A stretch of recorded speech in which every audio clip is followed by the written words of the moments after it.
बिस्मिल्लाहिर्रहमानिर्रहीम। मैं हूँ इनायतुल्लाह काशिफ एडवोकेट और आप देख रहे हैं लीगल इन्फॉर्मेशन में खुश आमदीद। कई दिनों की गैर हाज़िरी के बाद आज की हाज़िरी कबूल फरमाई है। इंतहाई माज़रत खा हूँ।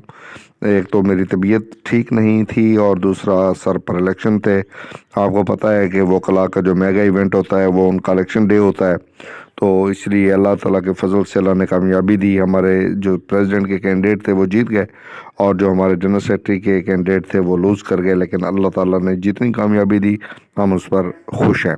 अब मैं आता हूँ अपनी मेन ख़बर की जानिब।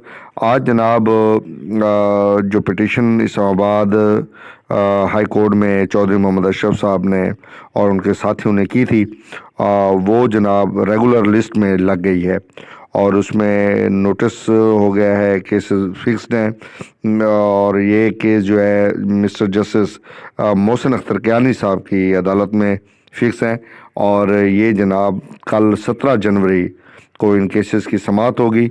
और ये वही कि EOBI के जो फंड्स हैं वो नाजायज़ तौर पर इस्तेमाल हो रहे हैं, तो कल EOBI ने अपना जवाब दाखिल करना है।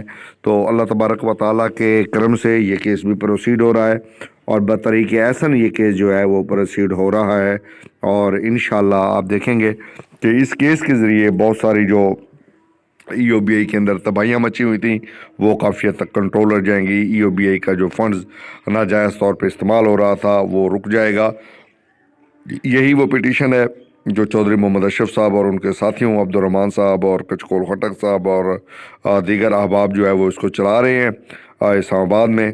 और ये इंशाअल्लाह आपने दुआ करनी है अल्लाह तबारक व तआला से कि कल इसकी कामयाबी जो है वो हमें हो जानी चाहिए।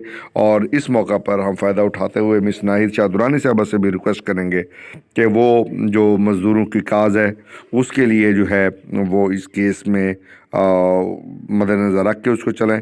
और साजिद हुसैन तूरी साहब जो वज़ीर हैं और अपने आप को नुमाइंदा अवामी नुमाइंदा कायदे अवाम का नुमाइंदा कहते हैं, उनसे भी रिक्वेस्ट है कि इस केस में जो है वो जो बुज़ुर्गों का मौक़िफ़ है उसको ही तईद करें ताकि कायदे अवाम की रूह को तस्कीन मिले कि उनके किसी नुमाइंदे ने तो कम अज़ कम उनके जो मिशन था उसको आगे बढ़ाया, उसकी तकमील के लिए कोशिश की।